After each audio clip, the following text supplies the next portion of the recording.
Hey, vegans, I want you to look at this and see the truth.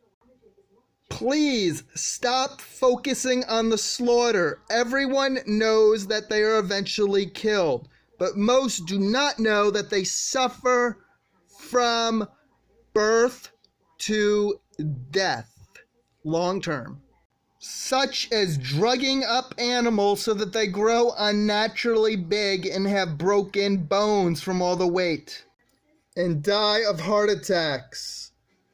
Most don't know about debeaking, castrating males without any anesthesia, burning and branding, tail and ear docking, force breeding or raping uddersuckers, and worse, life in a tiny cruel cage. Look up farm to fridge, dare you to share.